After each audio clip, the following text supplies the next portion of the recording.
안녕하세요. 테크리에이터 꾸란지 PD입니다. 모니터와 본체가 합쳐진 형태의 일정 PC를 찾는 분들이 꾸준하게 증가하고 있습니다. 본체 공간이 필요가 없어서 공간 활용을 극대화할 수 있고 선 정리를 아주 깔끔하게 할 수 있다는 장점을 가지고 있기 때문인데, 이제는 기본 성능도 제법 괜찮은 제품들이 출시되고 있어요. 그래서 기본 성능도 괜찮고 가격도 합리적인 AMD 라이젠 5 56256 프로세서를 탑재한 델 인스피론 24 5415 올인원 일체형 PC를 소개하려고 가져왔습니다. 조금 오래전에 일체형 PC를 사용해본 경험이 있다면 일체형 PC는 예쁘고 비싸기만 하고 성능은 구린 제품으로 기억하는 분들이 많이 있을 텐데, 이 영상을 다 보고 나면 일체형 PC 중에 괜찮은 녀석도 있구나라는 인식을 더하게 될 거예요. 영상에 등장하는 델 인스피론 24 5415 올인원의 주요 스펙을 빠르게 짚어보면 AMD의 라이젠 5 56256 CPU, AMD 라데온 그래픽스 내장 GPU, DDR4 3200MHz 8GB 램, PCIe 3세대 NVMe M.2 512GB SSD, FHD 해상도를 지원하는 24인치 디스플레이, FHD 웹캠 등을 탑재하고 있고 윈도우 11을 기본 포함하고 있습니다. 스펙에서 설명이 필요한 부분은 라이젠 5 56256 프로세서인데, AMD의 라이젠 5000 시리즈 모바일 프로세서가 코드명 기준 루시엔, 세잔, 바르셀로로 3번 나와서 헷갈릴 수 있거든요. 그래서 하나의 표로 알기 쉽게 정리했는데, 젠3 아키텍처가 적용된 바르셀로, 라이젠 3 54256, 라이젠 5 56256, 라이젠 7 58256가 5000 시리즈 중에서 가장 최신이라는 것이 핵심입니다. 가격은 2022년 11월에 8GB 램 256GB SSD를 탑재한 기본 옵션이 약 80만원 정도로, 저장 용량은 개인의 필요에 따라 선택하면 되는데 램은 8GB를 추가해서 최소 16GB로 가는 게 좋아요. 램 셀프 업그레이드 방법 및 램 추가가 필요한 이유에 대해서는 조금 뒤에 자세하게 나옵니다. 일체형 PC는 모니터와 본체가 하나로 합쳐진 형태인데 대부분 모니터 뒤쪽으로 각종 부품이 들어가요. 그래서 한정된 좁은 공간이니까 랩탑용으로 나온 하드웨어를 주로 사용하고, 델 인스피론 24 5415 올인원도 마찬가지입니다. 아마도 이 제품이 책상 위에 있는 모습을 처음 본다면 모니터가 하나 있구나 라는 생각을 할 거예요. 그만큼 모니터 하나 놓는 자리만 차지하니까 공간을 효율적으로 사용할 수 있게 해주고, 딱 봤을 때 예쁜 디자인은 아니지만 어디에 놓더라도 무난하게 올릴 수 있는 깔끔한 외형을 가지고 있습니다. 모니터 사용 각도는 이 정도로 조절이 가능해요. 그리고 받침대가 TV에서 많이 사용하는 형태인데 제품 아래쪽 공간을 충분히 활용할 수 있게 해줘서 일체형 PC가 가지고 있는 공간 활용에 대한 장점을 극대화시켜요. 뒷면 아래쪽에는 확장 포트가 있는데 왼쪽부터 USB-A, HDMI 입력, HDMI 출력, 전원, RJ45 유선랜, 두 개의 USB-A, 오디오 콤보, SD카드 리더가 차례대로 있고, 오른쪽 측면 아래를 보면 USB-C 포트가 하나 있어서 주변 장치 연결이나 스마트폰 데이터 연결 또는 충전 등을 위해 사용할 수 있습니다. 그리고 와이파이 6와 블루투스 5.1을 지원해서 전원선 이외에 어떤 선도 없는 아주 깔끔한 상태에서도 사용하는 게 가능하다는 장점을 가지고 있어요. 일체형 PC가 공간 활용, 구매 편의성 등에서 장점을 가진다고 해도 기본적인 성능이 가장 중요합니다. 6코어 12스레드의 AMD 라이젠 5 56256 모바일 프로세서를 탑재한 델 인스피론 24 5415 올인원의 퍼포먼스가 어느 정도인지 살펴봐야죠. 먼저 벤치마크에서 CPU의 인코딩 성능 테스트인 시네벤치 R23은 싱글코어 1385점, 멀티코어 6186점으로 무난한 점수가 나오는데, 3D마크 파이어 스트라이크나 타임스파이 점수를 보면 라이젠 5 5000 시리즈에서 나와줘야 하는 점수대보다 낮습니다. 이것은 델 인스피론 24 5415 올인원에 탑재된 8GB 램이 싱글 채널이기 때문이에요. 그래서 8GB 램을 하나 더 추가 장착하면 단순하게 용량이 늘어나서 좋아지는 것도 있지만 듀얼 채널 구성이 되기 때문에 라이젠 5 56256 프로세서가 가지고 있는 성능을 완전히 다 사용할 수 있게 됩니다. 이 녀석의 가격을 이야기하면서 램을 꼭 추가하려고 했던 이유가 바로 여기에 있는 거죠. 다만 램 업그레이드를 직접 해보니까 난이도가 굉장히 높은 편이라서 평소에 PC 조립을 해보거나 노트북 뒷판을 좀 뜯어봤다 하시는 분들은 도전해보면 되는데, 그렇지 않다면 최초 구매 시에 램을 추가해서 16GB로 구매하는 것을 권합니다. 램 셀프 업그레이드 방법을 정리하면, 먼저 뒷판은 볼트 없이 끼워져 있는 형태라서 틈을 조금씩 벌려서 분리를 하면 되는데 크기가 있다 보니까 시간이 조금 걸려요. 뒷판을 열고 나서 메인보드를 보호하고 있는 가운데 금속반을 분리하려고 보니까 확장 포트가 있는 아래쪽 커버까지 분리를 해야 하더라고요. 아래쪽 커버는 5개의 볼트를 풀어주고 나면 힘을 많이 주지 않아도 쉽게 분리가 됩니다. 그리고 가운데 금속 덮개를 분리하면 쿨링팬과 연결된 한 개의 히트 파이프가 있고, 오른쪽 측면에는 메모리 슬롯이 있습니다. 8GB 램이 기본 장착되어 있는 상태에서 따로 구매한 8GB 램을 가볍게 끼워주고 분해 역순으로 조립을 하면 램 추가가 끝납니다. 램을 8기가 싱글 채널에서 16기가 듀얼 채널로 업그레이드하고 나서 다시 한번 벤치마크 점수를 확인해 보니 시네벤치 R23에서 싱글코어 점수는 별다른 변화가 없지만 멀티코어 점수가 증가한 것을 확인할 수 있어요.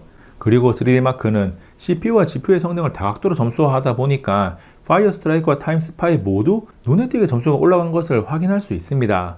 이어서 스로틀링으로 인한 성능 제한을 체크하기 위해 스트레스 테스트 결과를 보면 파이어 스트라이크에서 98.2%의 성능 유지 안정성을 기록하고 타임 스파이에서 95.5%의 안정성을 보여줘요. 이 정도면 부하가 걸리는 상황에서도 프로세서가 가지고 있는 성능을 대부분 잘 사용한다고 평가할 수 있습니다.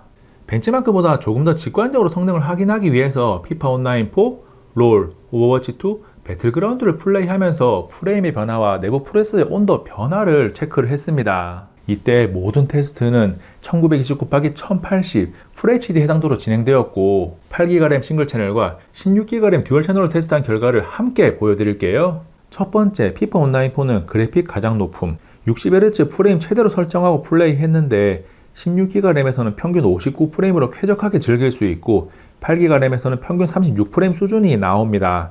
두 번째 롤은 그래픽 설정 매우 높음으로 플레이했고 요구사항이 높지 않은 게임이라서 8기가 램에서도 충분히 잘 돌아가고 16기가 램에서는 더 잘 돌아가는 것을 프레임의 변화를 통해서 알 수 있습니다.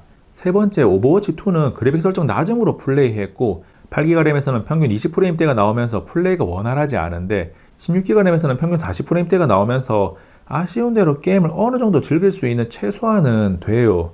마지막 배틀그라운드는 그래픽 설정 매우 낮음, 렌더링 크기 90으로 태그 맵에서 플레이를 했고 8기가 램에서는 평균 20프레임대가 나오고 16기가 램에서는 평균 30프레임대가 나옵니다.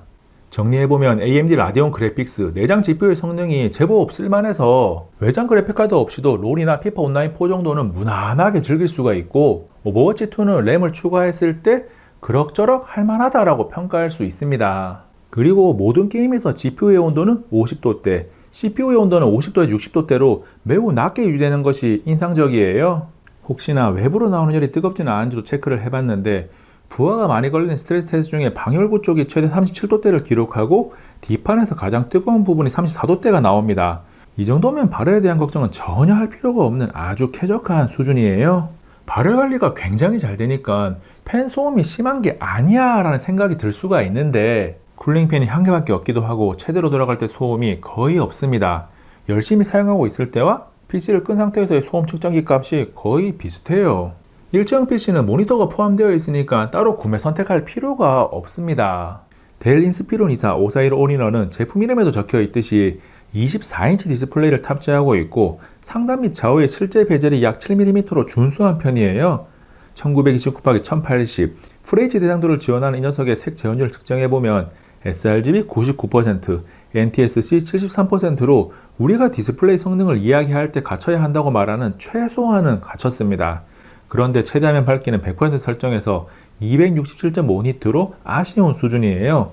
일반적으로 그럭저럭 사용할 수 있는 정도이긴 한데 조금 어둡다고 느끼는 분들도 있을 겁니다.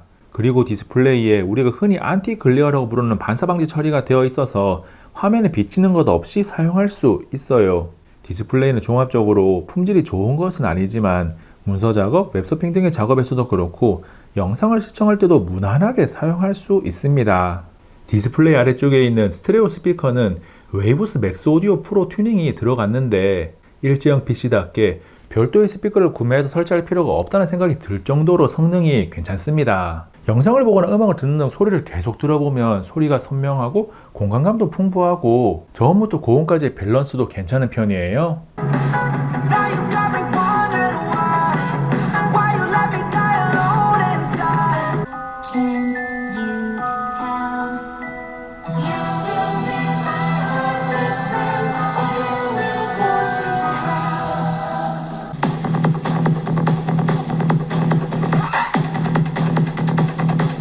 델 인스피론 24 541 올인원은 웹캠이 팝업식으로 되어 있어서 필요할 때만 꺼내서 사용할 수 있고 사용하지 않을 때는 물리적으로 완전히 차단됩니다. 그리고 지원 해상도가 FHD 1080p로 화질이 그럭저럭 쓸만해서 웹캠 따로 살 필요는 없어요. AMD Ryzen 5 5625 프로세서를 탑재한 일체형 PC 델 인스피론 24 5415 올인원 어떻게 보셨나요? 옵션에 따라서 7, 80만원대에서 100만원 내외의 가격에 모니터와 윈도우 11이 포함되어 있는 거니까 합리적인 가격대입니다. 일체형 PC는 가격 대비 성능이 구리다는 인식도 지워버릴 수 있는 괜찮은 수준의 퍼포먼스를 가지고 있고 발열 관리나 소음도 전혀 문제가 없어요. 물론 최고로 갈 수 있는 스펙도 없지만 사용하지 못할 정도로 떨어지는 스펙도 없습니다.